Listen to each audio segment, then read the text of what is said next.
16 সংখ্যক সদৌ অসম জুনিয়ৰ পুৰুষ আন্তঃজিলা হকী চেম্পিয়নশ্বিপ আৰম্ভ। 19টা জিলা হকী দলৰ অংশগ্ৰহণ। মন্ত্ৰী কেশৱ মহন্তৰ প্ৰতিযোগিতা উদ্বোধন। আমনিৰ অৰ্ধনিৰ্মিত আন্তঃৰাষ্ট্ৰীয় হকী এৰিনা পূৰ্ণাংগ ৰূপ দিয়াৰ আশ্বাস।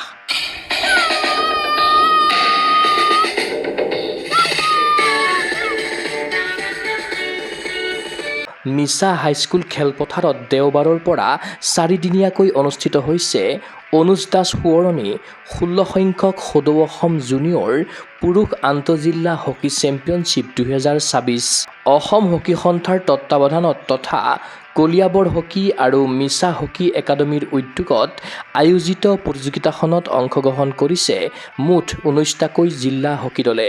দেওবাৰে প্ৰতিযোগিতাখন আনুষ্ঠানিকভাৱে শুভ উদ্বোধন কৰিলে ৰাজ্যৰ কেবিনেট মন্ত্ৰী তথা অসম হকীৰ প্ৰাক্তন সভাপতি বৰ্তমানৰ উপদেষ্টা কেশৱ মহন্তই।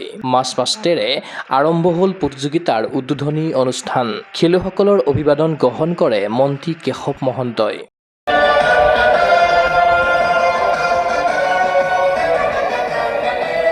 খেলুৱৈসকলৰ সৈতে কৰমৰ্দন কৰাৰ লগতে প্ৰতিযোগিতাৰ বাবে হকী খেলুৱৈসকলক মন্ত্ৰী কেশৱ মহন্তই জনালে শুভকামনা। তপন দাসে আমাৰ সভাপতিয়ে কৈ গৈছে হকীৰ বিষয়ে। হকী হৈছে অসমৰ ভাৰতৰ এটা ৰাষ্ট্ৰীয় খেল। গতিকে হকীক আমি স্বাধীনতাৰ আগৰ পৰাই ভাৰতবৰ্ষত এই খেল হৈছিল আৰু অসমতো ঠিক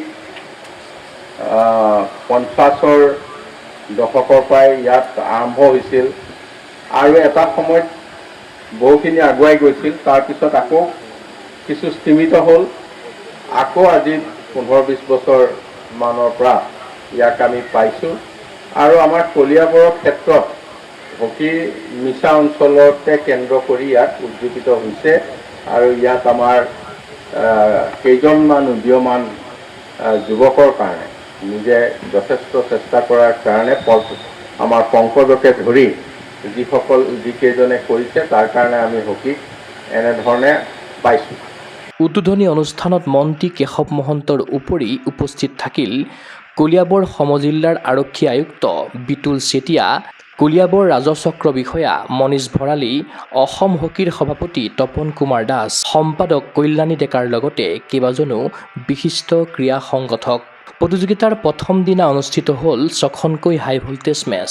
উদ্বোধনী 6খন খেলত ক্ৰমে মৰিগাঁৱে চৰাইদেউক 6-1, কামৰূপ গ্ৰাম্যই বিশ্বনাথক 3-1, পশ্চিম কাৰ্বি আংলঙে লখিমপুৰক 6-3, শিৱসাগৰে তেজপুৰক 2-1, তিনিচুকীয়াই মাজবাটক 2-1 আৰু বঙাইগাঁৱে ধেমাজিক 10-1 গলত পৰাস্ত কৰি পৰৱৰ্তী ৰাউণ্ডত প্ৰৱেশ কৰিছে। সোমবাৰে দ্বিতীয় দিনাও 6খন মেচ অনুষ্ঠিত হোৱাৰ বিপৰীতে 14 জুলাইত কোৱাৰ্টাৰ ফাইনেল, ছেমিফাইনেলৰ মেচ অনুষ্ঠিত হ'ব। আনহাতে অহা 15 জুলাইত অনুষ্ঠিত হ'ব ৰাজ্যিক প্ৰতিযোগিতাখনৰ ফাইনেলৰ মহাৰণ। এই ৰাজ্যিক প্ৰতিযোগিতাৰ পৰাই কয়ম্বটুৰত অনুষ্ঠিত হ'ব লগা জুনিয়ৰ নেশ্যনেলৰ বাবে অসমৰ হকী দলটো কৰা হ'ব বাছনি। ইফালে উদ্বোধনী অনুষ্ঠানতে আমনিত অৰ্ধনিৰ্মিত হৈ থকা আন্তঃৰাষ্ট্ৰীয় হকী এৰিনাৰ কাম অতি শীঘ্ৰেই পূৰ্ণাংগ ৰূপ দিয়া হ'ব বুলি আশ্বাস প্ৰদান কৰে মন্ত্ৰী কেশৱ মহন্তই। এই সন্দৰ্ভত সবিশেষ জনালে অসম হকীৰ সভাপতি তপন কুমাৰ দাসে। আজিৰ পৰা 4 দিনীয়াকৈ অনুষ্ঠিত হ'বলগীয়া সদৌ Assam Anuj Das 16 all Assam inter district junior men hockey চেম্পিয়নশ্বিপটো কলিয়াবৰ হকীৰ আৰু মিছা হকী একাডেমীৰ যুটীয়া উদ্যোগত আৰু অসম হকীৰ ব্যৱস্থাপনাত অনুষ্ঠিত হৈছিল আৰু আজিৰ এই প্ৰতিযোগিতাত মুঠ 19টা জিলা দলে যোগদান কৰিছে আৰু আজিৰ এই প্ৰতিযোগিতাৰ উদ্বোধনী অনুষ্ঠানত আমাৰ সকলোৰে পৰিচিত অসম হকীৰ প্ৰাক্তন সভাপতি তথা বৰ্তমানৰ মুখ্য উপদেষ্টা কেশৱ মহন্ত ডাঙৰীয়াই আনুষ্ঠানিকভাৱে এই প্ৰতিযোগিতাখন উদ্বোধন কৰে। তেখেতৰ উদ্বোধনী ভাষণত তেখেতে এটা কথাই কয় যে হকীৰ প্ৰচাৰ আৰু প্ৰসাৰৰ ক্ষেত্ৰত তেখেত যেতিয়া সভাপতি আছিল তেতিয়াৰ পৰাই কলিয়াবৰত এটা হকীৰ পৰিৱেশ সৃষ্টি কৰিছিল আৰু সেই সময়ৰ পৰা অসমৰ হকীৰ যি পৰিৱেশ তাক দ্বিগুণৰ ওপৰতো তেওঁ আনিবলৈ চেষ্টা চলাইছিল আৰু আজিৰ এই প্ৰতিযোগিতাৰ মাধ্যমেৰে তাৰে উমান তেওঁ দেখা পাইছে।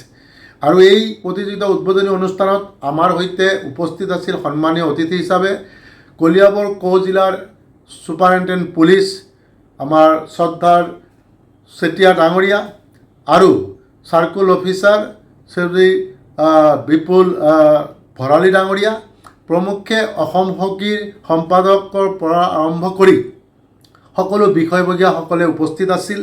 তাৰ লগে লগে কলিয়াবৰ মিছাৰ যথেষ্ট গণ্যমান্য সন্মানীয় ব্যক্তিসকলৰ উপস্থিত আছিল আৰু খুব আটক ধুনীয়াকৈ মাৰ্চ পাষ্টৰে এই প্ৰতিযোগিতাখনি উদ্বোধনী কৰা হয় আৰু মাৰ্চ পাষ্টৰ অভিবাদন গ্ৰহণ কৰে আজিৰ অনুষ্ঠানৰ মুখ্য অতিথি মন্ত্ৰী কেশৱ মহন্ত ডাঙৰীয়াই। আৰু কেশৱ মহন্ত ডাঙৰীয়াই উপস্থিতিত সকলো জিলাৰ খেলুৱৈসকলে তেখেতক অভিবাদন জনায় আৰু মই খুব আশাবাদী যে কেশৱ মহন্ত ডাঙৰীয়াৰ বক্তব্যত এটা কথা স্পষ্ট প্ৰকাশ পাইছে যে এইবাৰ এই প্ৰতিযোগিতাত ইমান সংখ্যক জিলা দলে ভাগ লোৱাৰ কাৰণ এইটোৱেই যে ভাৰতৰ হকী আৰু অসমৰ হকী গতিবিধি বৃদ্ধি পাইছে, যাৰ বাবে অৰ্ধনিৰ্মিত হৈ থকা আমনিত ইণ্টাৰনেশ্যনেল হকী এৰিনা যাতে পূৰ্ণাংগ দ্বীপ ৰূপে সজাই পৰাই তোলাব পৰা যায় তাৰ কাৰণে মন্ত্ৰী মহোদয়ে সকলোৰ বাবে সহায় সহযোগিতা কামনা কৰিছে আৰু তেখেতেও এই ক্ষেত্ৰত প্ৰচেষ্টা হাতত ল'ব যাতে অতি সোনকালে এই ষ্টেডিয়ামখন অত্যাধুনিক ৰূপত সজাই ৰাষ্ট্ৰীয় আৰু আন্তঃৰাষ্ট্ৰীয় খেলত আগমন কৰিব পাৰে তাৰ প্ৰচেষ্টা লোৱাৰ আশ্বাস দিছে।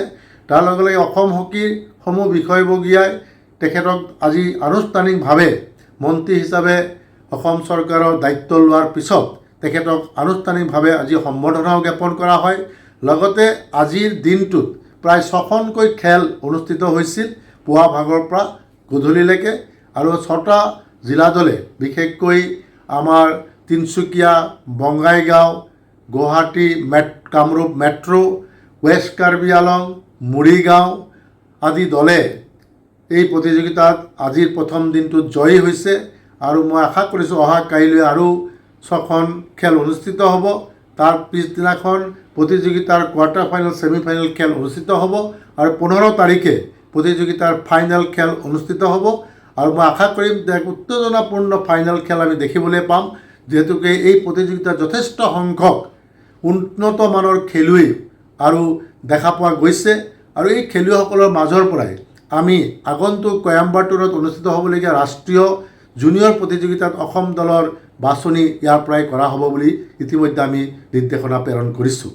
আজিৰ এই অনুষ্ঠানত ভাগ লোৱা আটাইকেইগৰাকী সন্মানীয় ব্যক্তি আৰু মুখ্য অতিথিক আমি আমাৰ ফালৰ পৰা ধন্যবাদ জ্ঞাপন কৰিছোঁ। আশা কৰিছোঁ এই প্ৰতিযোগিতা সফল সামৰণি পৰিব।